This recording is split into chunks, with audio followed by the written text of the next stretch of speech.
ke-11 ya Pak. Dari bab pertama dalam kitab Riyadhus Shalihin, yaitu bab niat.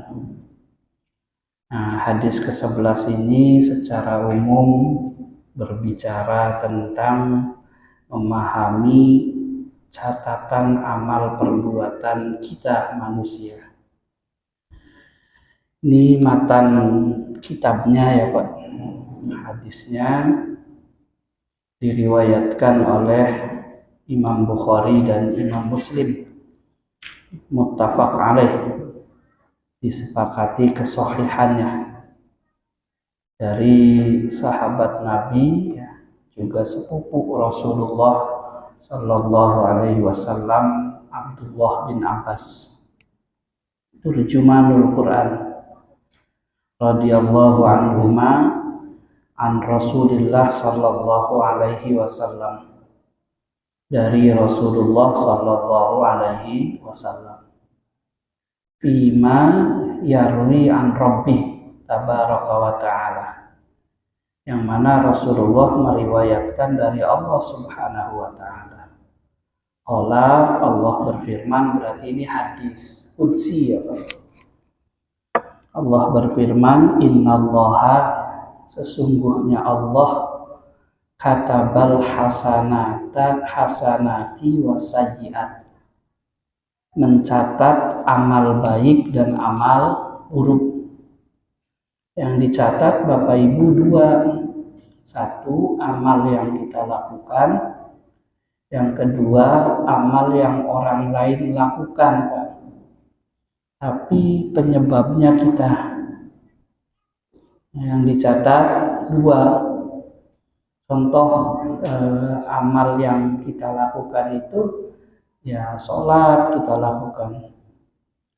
Nah, contoh amal yang orang lain lakukan itu diantaranya adalah sedekah jariyah wakaf ya, bangun masjid, terus masjidnya digunakan oleh orang untuk sholat, yang sholat orang, yang bangun ikut dapat pahala. Seperti itu namanya amal yang dilakukan oleh orang lain tapi kitanya dapat pahala. Seperti itu. Amal yang kita lakukan, bahasa Al-Qur'annya adalah maqaddamu. Amal yang orang lain lakukan, bahasa Al-Qur'annya adalah wa atharohum. Di surah Yasin Allah berfirman, inna nahnu nuhyil mauta wa naktubu ma qaddamu wa atharahum wa kulla syai'in ahsaynahu fi imamin mubin.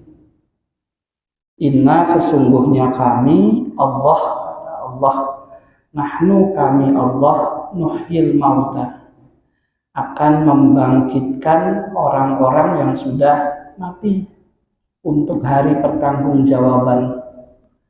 Makanya sebenarnya yang penting itu bukan kematian, tapi yang penting itu adalah memikirkan setelah kematian. Orang sekuat apapun agar tidak mati, kalau belum waktunya mati, kalau waktunya mati ya mati. Seperti itu. Dan orang sekuat apapun pengen mati, kalau belum waktunya mati enggak mati. Sunnatullah lah kematian itu. Ditakuti datang, diberanikan datang, dan berani sama takut mati itu enggak penting. Yang penting adalah bagaimana mempersiapkan kehidupan setelah kematian, karena akan ada kehidupan lagi. Nah, cara mempersiapkannya apa? Dengan cara wa naktubu ma qaddamu wa asarahum. Dengan cara mengingat bahwa seluruh amal di dunia ini, baik yang kita lakukan ataupun yang orang lain lakukan, tapi penyebabnya kita, itu ada catatannya, baik-baik ataupun buruk. Wa kulla syai'in ahsainahu fi imamin mubin. Makanya biasanya kalau ada orang meninggal itu kan sering menyebut surah Ali Imran tuh ya Pak. Kullu nafsin dha'iqatul maut, itu kan ayat sunnatullah sebenarnya. Setiap yang bernyawa pasti mati. Kalau yang pasti itu kan nggak usah dikejar dan nggak usah ditunggu. Seperti itu. Tetapi Allah kasih nasihatnya sesudahnya. Wa innama tuwaffawna ujurakum yaumal qiyamah, itu yang penting. Sesungguhnya seluruh amal yang dilakukan di muka bumi ini akan ada balasannya besok di hari kebangkitan, di hari kiamat. Faman zuhziha 'anil nar wa udkhilal jannah faqad faz. Yang sukses siapa? Yang enggak pernah masuk neraka. Yang zuhziha 'anil nar, dijauhkan dari api neraka. Masuk surga tuh belum sukses, Pak. Karena ada surga alumni neraka gitu. Makanya doa itu enggak cukup fid dunya hasanah wa fil akhirati hasanah, harus ada wa qina azabannar. Ya, jangan-jangan kita hasanahnya fil akhirati hasanah tapi nyemplung dulu, kan salah juga. Seperti itu. Maka harus faman zuhziha 'anin, nah, siapa yang dijauhkan dari siksa api neraka. Gak nyemplung, syukur-syukur gak dihisab kan. Seperti itu. Wa udkhilal jannah. Ya kalau enggak dimasukkan ke dalam api neraka mesti masuk surga. Kalau masuk surga itu pasti beruntung, Pak. Apa itu sebab rumusnya radhiyallahu anhum wa radu an. Allah ridho dengan kita yang masuk surga, kitanya juga ridho. Kalau kitanya ridho ya berarti beruntung. Seperti itu. Nah, godaannya apa? Akhir ayatnya Allah berfirman, wa mal hayatud dunya illa mata'ul ghurur. Kata Allah, kehidupan dunia itu mata, nikmat, punya mobil enak, rumah bagus enak, uang banyak enak. Kehidupan dunia itu diakui Allah sebagai kehidupan yang nikmat mata. Jadi kalau ada orang enggak kayak gitu, harta dunia biasa aja, itu mengingkari fitrahnya. Punya harta ya enak, tapi tidak sedikit yang gurur, tertipu. Gara-gara enak lupa halal haram, sehingga yang haram juga ikut diambil.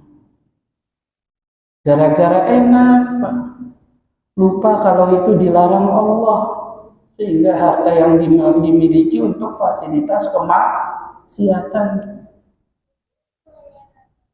Gara-gara enak, maka kemudian ngabisin waktu untuk nyarinya sampai lupa kewajiban.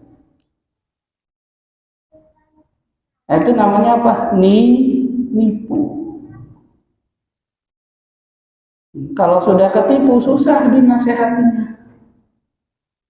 Kayak orang laki-laki atau perempuan yang jatuh cinta sama pasangannya, ternyata pasangannya akhlaknya buruk. Kalau sudah jatuh cinta, keburukannya hilang. Macam itu. Maka tidak sedikit orang yang kemudian tertipu dengan kenikmatan dunia. Kita tidak disuruh mengingkari kenikmatan dunia, tidak. Dan kita juga tidak disuruh untuk kemudian tidak menikmati fasilitas dunia. Silahkan nikmati. Tetapi jangan sampai tertipu, itu saja. Baik, jadi yang tercatat apa Bapak Ibu?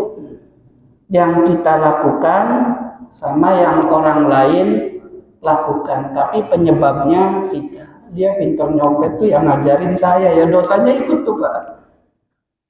Namanya ilmu yang bermanfaat. Seperti itu. Nah, lalu Allah catat, dijelaskan bagaimana proses pencatatannya. Summa bayyana dzalika. Lalu Allah menjelaskan semuanya, semua itu. Maksud semua itu adalah semua proses pencatatan. Allah berfirman dalam hadis qudsi, faman maka siapa hamma, yang mempunyai ham, ini sengaja tidak saya terjemah Pak, takutnya salah paham. Jadi orang itu ada 4 tingkatannya. Tingkatan pertama namanya khotorul qalbi. Tingkatan kedua namanya ham. Tingkatan ketiga namanya azmun. Tingkatan keempat namanya niat. Itu proses. Kalau kebaikan mulai dicatat itu ketika ham. Nah, ini penjelasannya ya Pak.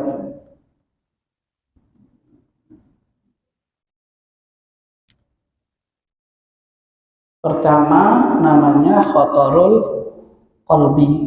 Khotorul qalbi itu adalah ma yaridu alal qalbi minal khitab. Jadi bisikan-bisikan tuh Pak, apa saja yang datang ke hati. Masih sebatas bisikan, semacam itu, bisikan-bisikan hati. Belum ada sesuatu belum ada usahanya sama sekali. Ya allazi la amala lil abdi fihi. Nah, yang kayak gini tuh nggak ada pahala, nggak ada dosa sama sekali. Namanya khotorul qalbi, bisikan hati. Kalau kayak gini ada pahala, ada dosa, maka surga isinya tukang hayal, Pak.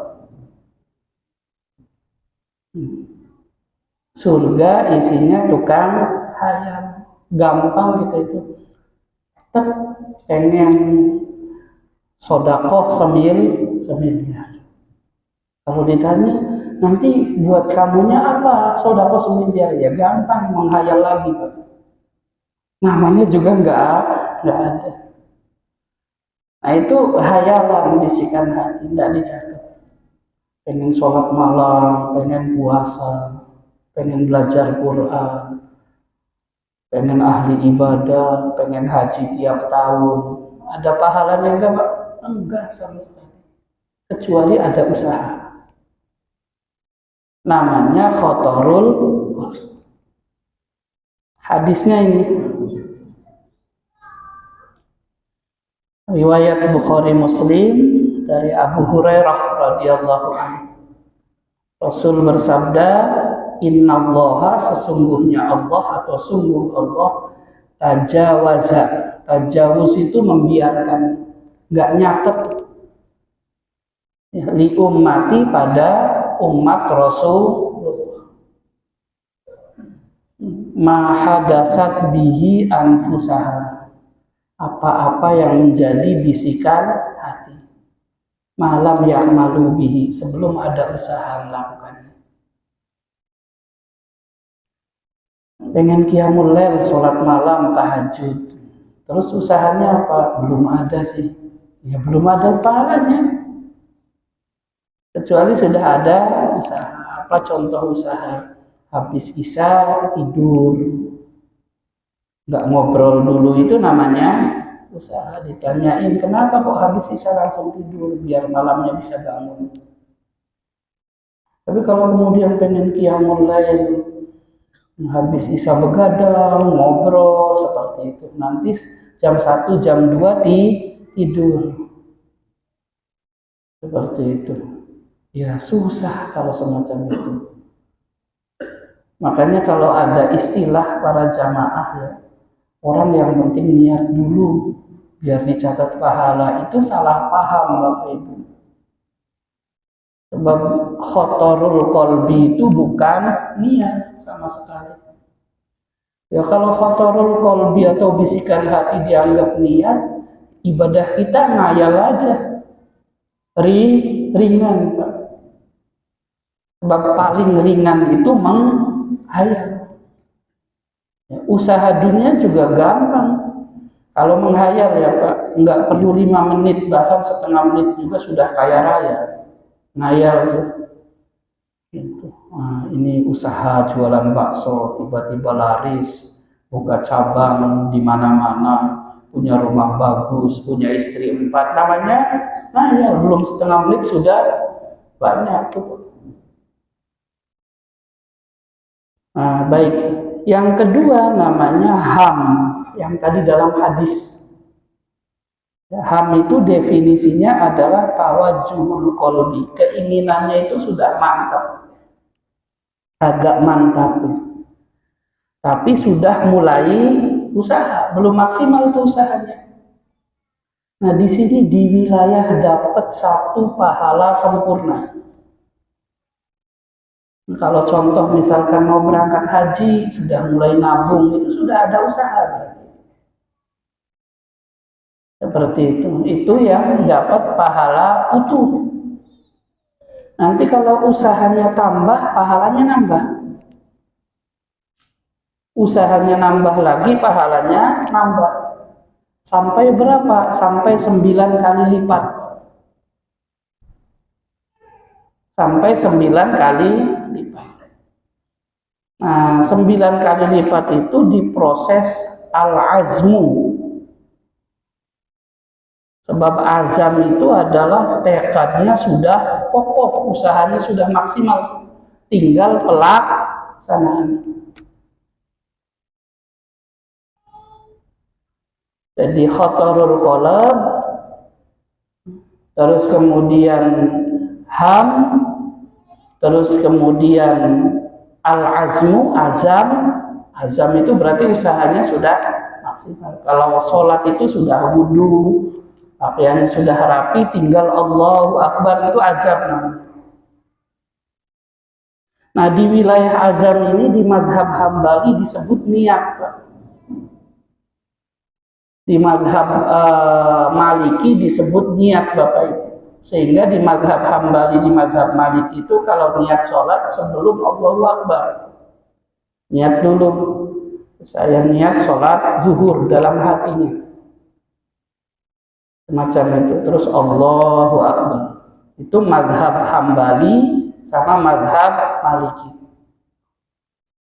Kalau di mazhab Abu Hanifah sama mazhab Syafi'i, di wilayah sini niat tuh, di wilayah perbuatan, namanya motif, maksud. Jadi ketika Allahu Akbar ini maksudnya apa nih? Oh, maksudnya sholat zuhur, itu niat namanya. Maka di mazhab Hambali niat itu bukan rukun sholat, tapi syarat sholat, karena sebelum. Kalau di mazhab Syafi'i niat itu rukun sholat karena bersamaan dengan Allahu Akbar.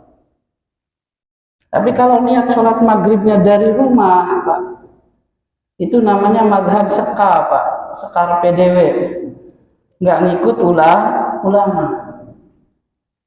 Niat bahasa Indonesia itu. Dan kenyataannya juga nggak nyambung. Dari rumah ditanyain, ini saya udah niat mau sholat zuhur, sampai sini sholatnya tahiyatul masjid. Sama nggak Pak sholat zuhur dengan tahiyatul masjid? Nggak sama sekali. Maka yang dari rumah itu namanya bukan niat, tapi ham. Cuman di kita bahasa Indonesia nganggapnya niat.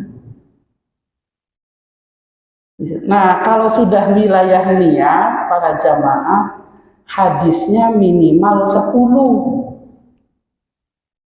Balik lagi ya Pak.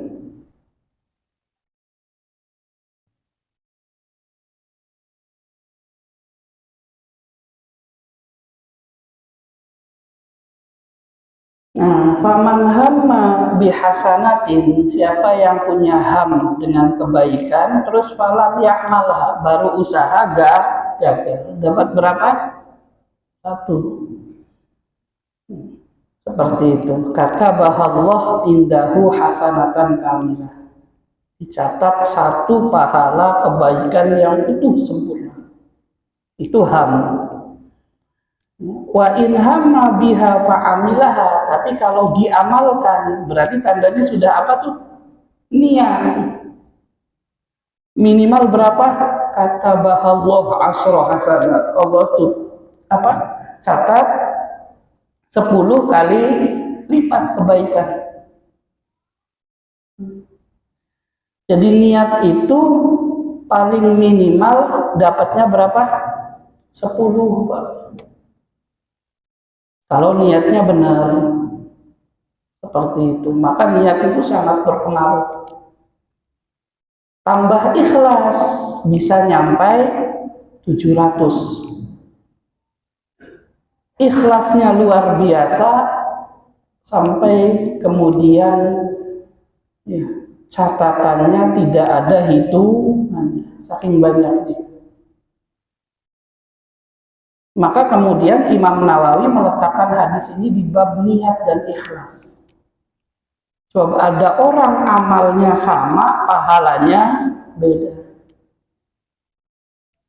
Salah satu untuk membesarkan pahala itu tidak hanya dengan memperbanyak. Sebab Allah sangat mudah melipat gandakan pahala.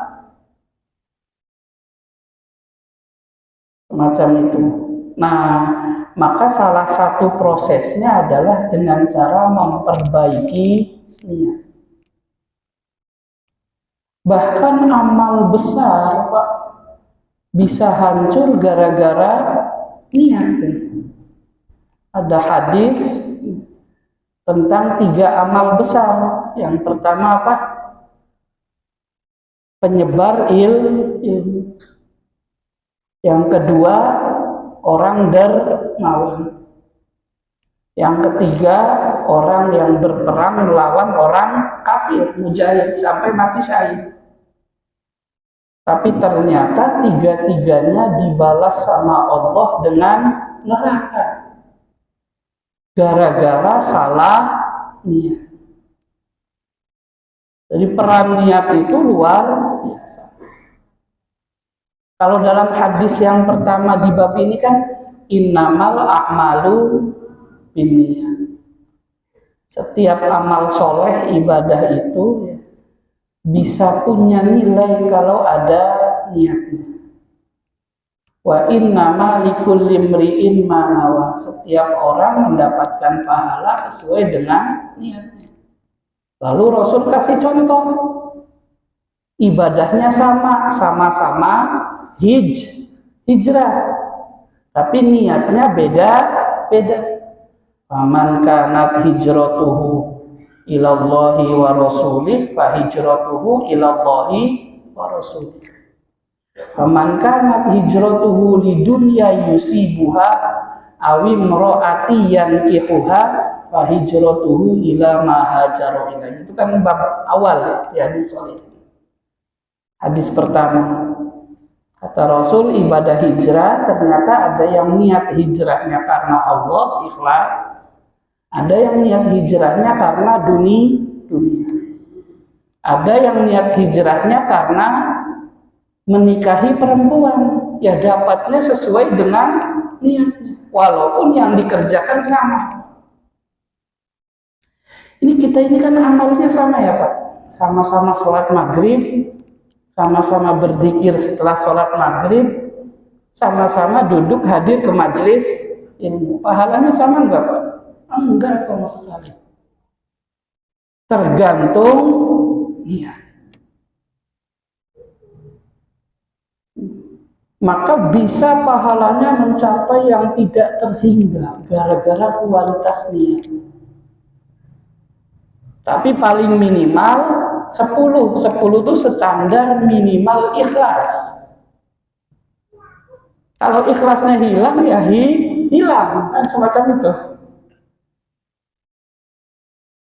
Nah, makanya kemudian hadisnya ila sab'i mi'ati di'fin ila ad'afin kasiro, sampai 700 kali lipat, sampai berlipat-lipat. Di antara yang ibadahnya paling besar pahalanya apa para jamaah? Puasa. Kan gitu hadisnya. Kullu amali bani Adam, setiap perbuatan anak Adam itu pahalanya dilipat gandakan 10 kali lipat. Illa as-shaum, kecuali puasa. Fa innahu li, puasa itu milikku kata Allah, wa ana ajzi bihi, dan saya yang akan membalasnya. Maksudnya apa? Malaikat nggak tahu berapa besarannya pahala tersebut. Kalau di analogi, ya sebenarnya bukan analogi ya, pendekatan pemahaman. Saya punya bos, saya kerja sama beliau, terus bos saya senang dengan saya. Akhirnya nggak digaji tuh Pak, dikasih cek kosong, kamu catat sendiri, mintanya berapa. Itu kan saking senangnya. Nggak hitung-hitungan hari itu Pak, semaunya. Nah itu kenapa puasa sampai begitu? Sebab puasa itu ibadah yang paling nggak kelihatan. Yang lainnya kelihatan, baca Quran kelihatan, haji kelihatan, sedekah kelihatan. Puasa kelihatan nggak Pak? Enggak sama sekali. Kalaupun batal bisa dianggap puasa. Yang tahu kita puasa itu kita Pak. Istri kita sendiri aja belum tentu tahu. Tahunya puasa aja, ternyata udah batal misalkan. Kecuali kita melakukan pembatalan puasanya terang. Tapi kalau kita misalkan, ini kan hadir semua nih Pak. Kira-kira yang tadi pagi puasa Ayyamul Bid kelihatan nggak Pak? Ya susah kan, seperti itu. Kalau ditanya, Pak tadi puasa Ayyamul Bid, iya puasa. Ya kita percaya aja. Karena ibadah yang paling tidak kelihatan itu puasa. Dan tidak kelihatan itu kaitannya dengan apa? Ikhlas. Sebab lawannya ikhlas itu riya, pamer. Seperti itu. Baik, sebaliknya para jamaah rahimani wa rahimakumullah, Allah berfirman, kalau melakukan keburukan, bukan melakukan, siapa yang punya ham untuk keburukan, itu sama Allah nggak dicatatnya sampai melakukan. Tapi kalau melakukan, dicatatnya bukan 2 keburukan, tapi 1 keburukan. Itu pun kalau tobat hilang lagi. Menunjukkan bahwa Allah tidak pernah zalim dengan hambanya. Seperti itu.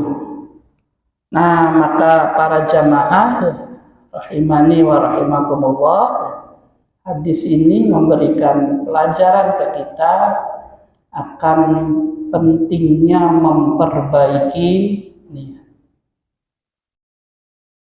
Ini sudah dibahas ya Pak. Barangkali ada yang perlu didiskusikan, silahkan Pak.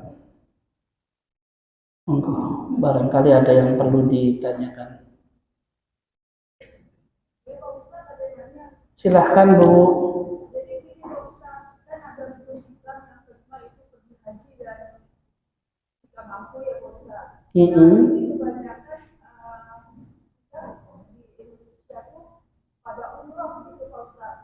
Niatnya itu lebih baik pergi hajinya atau umrohnya, sedangkan uang cuma cukup untuk 1 kali. Memang sih rezeki awal yang takut, tapi apabila kita kan mengambil apabillanya, apabila kalau rezekinya itu cuma 1 kali perjalanan untuk pergi haji, nah itu niatnya lebih baik untuk pergi haji atau umroh. Baik, terima kasih Bu. Bapak Ibu rahimani wa rahimakumullah. Jadi pertama yang mesti dipahami ya, kewajiban haji atau kewajiban umroh ya, itu Apa syaratnya mampu, bukan kaya? Mampu dengan kaya itu berbeda. Seperti itu. Nah, makanya Abu Dzar Al-Ghifari ketika ngiri dengan orang kaya, Pak, itu ngirinya bukan dengan mereka mampu haji, saya nggak mampu. Tapi ngirinya penyebabnya adalah mereka bisa sedekah, saya enggak. Jadi ibadahnya orang kaya itu sedekah, bukan haji. Haji itu ibadahnya orang mampu. Mampu itu isinya 3. 1, mampu sampai ke Mekah. Kalau orang Mekahnya asli nggak perlu biaya, Pak. Miskin juga bisa haji orang Mekahnya itu. Yang penting bisa sampai ke Mekah. Kalau kita berarti butuh ongkos perjalanan. Zaman dulu, sebelum zamannya Umar bin Khattab, tidak ada penyewaan rumah tuh, Pak. Semuanya gratis. Ya zaman sekarang kemudian mulai dipikirkan hotelnya, kan gitu. Dipikirkan visanya. Maka itu bagian daripada kategori mampu. Tapi ada mampu yang lain yang harus dipikirkan. Mampu kesehatan. Seperti itu. Jadi 1, mampu perjalanan.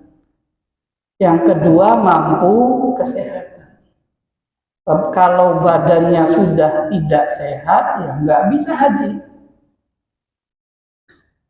Berat, susah. Seperti itu. Paling haji badal. Semacam itu. Nah, yang ketiga, mampu keamanan. Artinya dalam kondisi kemarin pas musim pandemi, Pak, banyak orang kaya nggak bisa haji nggak, Pak? Nggak bisa. Maka kemudian ya, dari hal ini apa yang mesti dipikirkan? Apakah haji itu hanya terkait uang? Tidak, pikirkan juga masalah umur.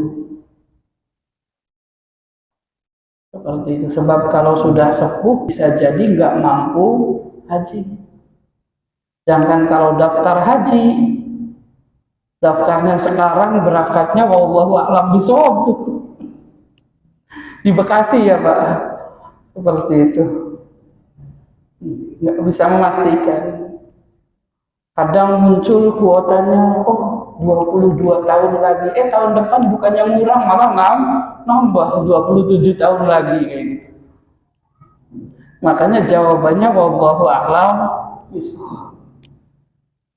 Seperti itu. Nah, cuman ya kalau kemudian ada rizki ya Pak, terus kemudian kita mampu untuk ada ngerasa punya kemampuan untuk berangkat haji, mulailah usaha apa yang memungkinkan untuk diusahakan.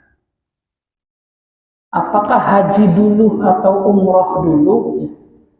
Ya hakikatnya kalau orang kemudian asal hukumnya itu haji, umroh tuh ngikut. Umroh tuh ngikut. Seperti itu. Tapi kalau kemudian saya mau melaksanakan ibadah umroh dulu, nanti hajinya haji ifrad. Seperti itu. Ya nggak apa-apa, silahkan. Dua-duanya sih wajib. Tapi sebagian ulama menyatakan haji wajib, umroh sunnah.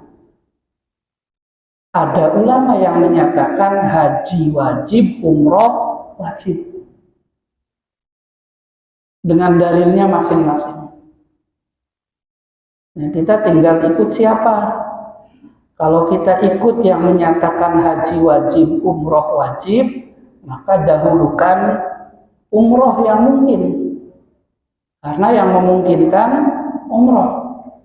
Kalau kita ikut ulama yang haji wajib, umroh kewajiban yang ikut aslinya sunnah, seperti itu, maka kemudian dahulukan haji, nggak umroh nggak apa-apa. Berarti kalau takdirnya tidak berangkat, kita tidak mampu.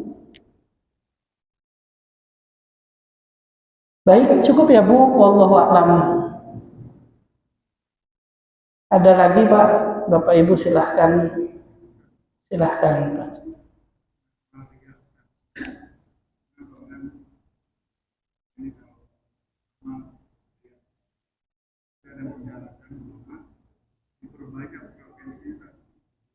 Seringnya beramal dia lupa dia itu enggak ada dia.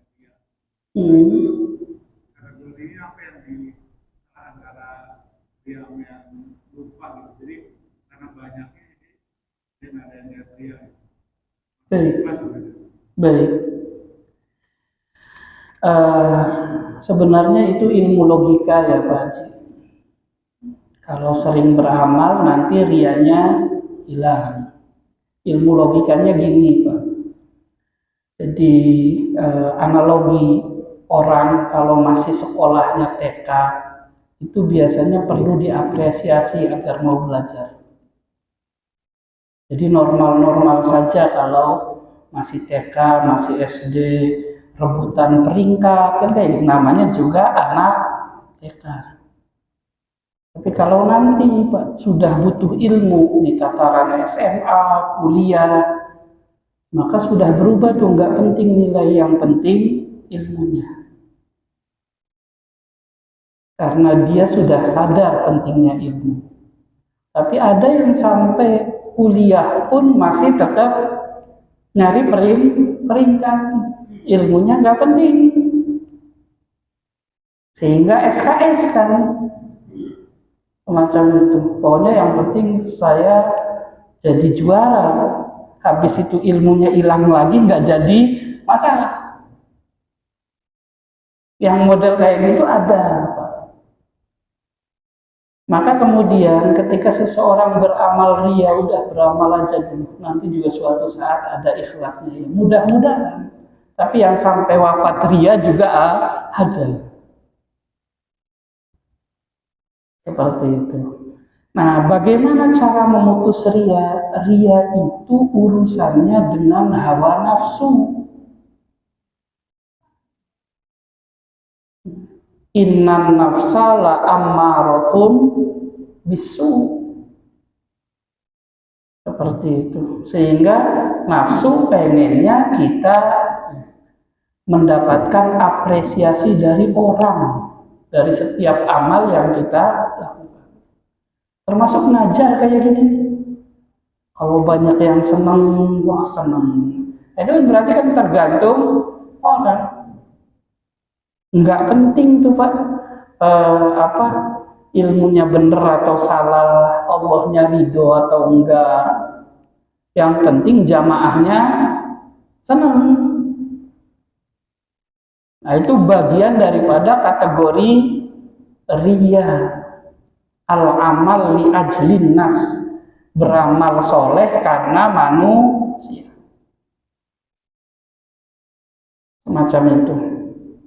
Nah, nafsu ini kan bisa ditekan dengan ilmu dan istiqomah, belajar seperti itu. Sadar, oh iya ternyata ria itu penghilang amal. Akhirnya muncul Pak, kerinduan pengen dapat pahala. Atau ingat mati. Kalau orang ingat mati kan masa ria sih. Macam itu dipikirkannya kalau mati bekalnya apa, kan seperti itu. Nah, lewat ilmu ini dan lewat dipaksakan, maka kemudian orang naik tuh nafsunya menjadi lawamah yang ada dalam surah Al-Qiyamah. La uqsimu biyaumil qiyamah wa la uqsimu bin nafsil lawamah. Lawamah itu dari kata laum. Jadi ibadah si ibadah tapi mencela, menggerutu dengan amal soleh yang dilakukan. Ya Allah, kok nggak ada yang muji saya kayak gitu kan? Tapi dilaksanakan tuh, nggak kapok. Nah, ketika kemudian dia belajar ikhlas kembali dengan ilmunya, saya pengen bekal akhirat, saya pengen masuk surga, saya takut neraka, itu kan yang memotivasi. Maka banyak ayat yang cerita suruh iman kepada Allah dan hari akhir. Sebab salah satu motivasi kita rindu pahala itu iman kepada hari akhir. Pahala ini kan nggak tampak sama sekali. Orang yang sering ke masjid, sering sodako juga belum tentu punya pahala. Kecuali datang malaikat Jibril. Kamu pahalanya udah banyak. Tapi ya Jibril-Jibrilan kalau kayak gitu kan. Seperti itu.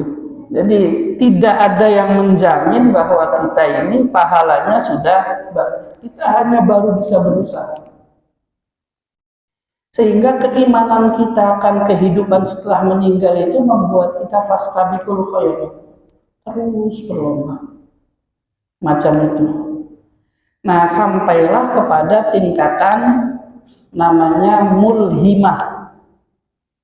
Ayatnya ada dalam surah Asy-Syams. Fa'alhamaha fujuraha wa taqwaha. Kadang ikhlas, tapi kadang rianya juga muncul. Itu tingkatan ketiga itu. Mending daripada ria semuanya. Seperti itu. Pertama ria semuanya. Yang kedua nggak kapok kalau kemudian dicela orang. Walaupun gerutu hatinya. Saya udah berjuang maksimal. Ternyata nggak ada yang memberikan perhatian. Nah, itu lawamah tuh Pak. Tapi biar ngerutu nggak kapok amal soleh. Nah, kalau mulhimah satu saat ikhlas banget pengen pahala. Jadi nggak pedulilah omongan orang. Tapi di suatu saat juga muncul pengen ujian orang. Itu apa? Mulhimah. Nafsu yang mengilhamkan kepada ketakwaan sama mengilhamkan kepada kemaksiatan, fujur. Yang terakhir mutmainnah. Mutmainnah itu kan tenang, itminan. Ala bizikrillah tatmainnul qulub. Selalu ingat Allah, selalu ingat akhirat, selalu rindu pahala, selalu takut neraka. Sehingga kalau tiba-tiba riak sedikit aja nyeselnya luar biasa. Muncul sih kadang riaknya masih, tapi langsung tobat. Nggak nyaman dengan kemaksiatan. Nah, makanya orang-orang semacam ini Allah panggilkan, ya ayyatuhan nafsul mutmainnah irji'i ila rabbiki radiyatan mardiyah fadkhuli fi ibadi wadkhuli jannati. Seperti itu. Nah, berarti proses usahanya satu dengan ilmu, yang kedua melawan bisikan atau dorongan hawa nafsu, maka hilang riaknya. Cuman kalau kemudian saya tuh pernah lihat orang, saya nggak cerita siapa orangnya, udah tua, dari muda membangun masjid, tapi sampai tua cerita dirinya hebat tuh nggak hilang-hilang. Kalau ngaji nggak mau Pak di belakang tuh, pengennya di samping ustadznya. Habis itu habis ngaji kan ngobrol-ngobrol Ustaz. Terus cerita, ini Ustaz, masjid ini saya ini yang bangun. Kalau enggak, ya seneng lah, renyah kalau cerita membanggakan itu udah sepuh Pak. Dan dia cerita, saya ini dari muda membangun masjid. Nah, berarti kan amal solehnya sejak lama. Seperti itu. Lalu apakah semacam itu cukup dikatakan belum dapat hidayah yang nggak menyelesaikan masalah? Problem utamanya harus didakwai bahwa itu ada penyakit di situ. Itu mending Pak umurnya sampai sepuh. Kalau tiba-tiba baru beramal ria, dia tidak lawan terus kemudian meninggal gimana? Meninggal dalam kondisi ahli ria. Maka kemudian jangan pernah toleransi ria lewat jalur ilmu dan melawan hawa nafsu. Baik, cukup ya Pak Haji. Wallahu a'lam. Gimana Ustaz? Jadi gini misalnya kita mengerjakan puasa dan misalnya baca Al-Quran, ya Allah saya niat membaca Al-Quran atau puasa karena Allah Ta'ala, tapi pahalanya untuk almarhum atau almarhumah yang sudah meninggal orang tua itu bagaimana Pak Ustaz? Baik, Ibu ya, jadi ini wilayah perbedaan pendapat ulama terkait tentang amal soleh yang diniatkan untuk orang lain. Ya, ada ulama yang menyatakan amal soleh itu boleh dihadiahkan. Nah, yang disepakati amal soleh yang boleh dihadiahkan itu satu sodakoh, karena hadisnya sahih. Yang kedua doa, itu yang disepakati. Jadi kalau kita berdoa, mendoakan ampunan, mendoakan apa, itu pahalanya sampai. Amal lainnya seperti baca Quran, seperti puasa, termasuk haji badal.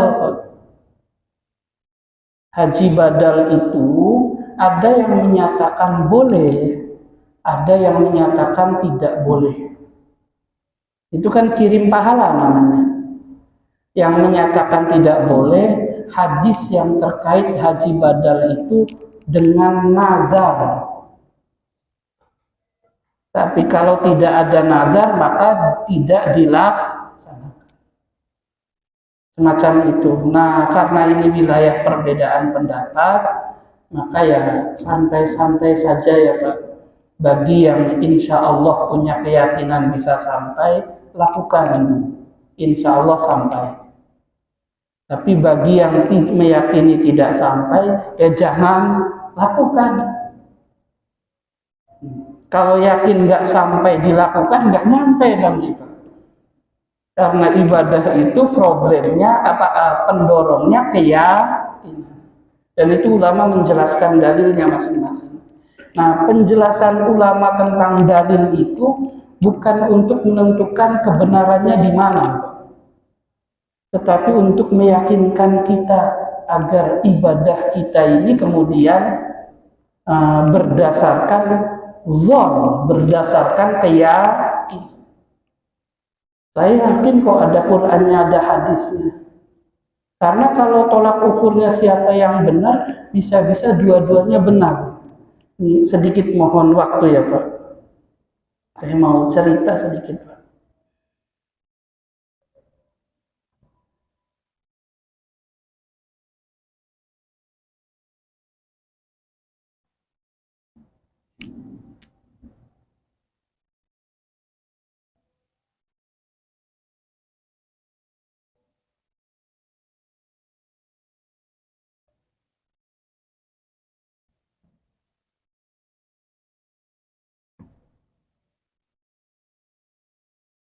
Ini hadisnya sahih dari Abu Sa'id Al-Khudri.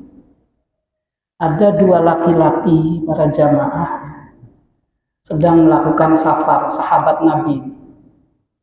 Lalu masuk waktu sholat, nggak nemu air. Apa yang dilakukan? Keduanya tayamum. Setelah tayamum, sholat keduanya. Kemudian tiba-tiba nemu air. Kalau zaman sekarang enak kali ya Pak. Telepon Rasulullah, nomor handphonenya berapa ya? Kali kan kayak gitu. Kalau ini kan nggak mungkin sahabat ini. Kalau dia ngejar Rasulullah, nanyain, ya udah selesai dulu waktunya. Maka yang terjadi berijtihad, dan hasil ijtihadnya 180 derajat berbeda. Yang satu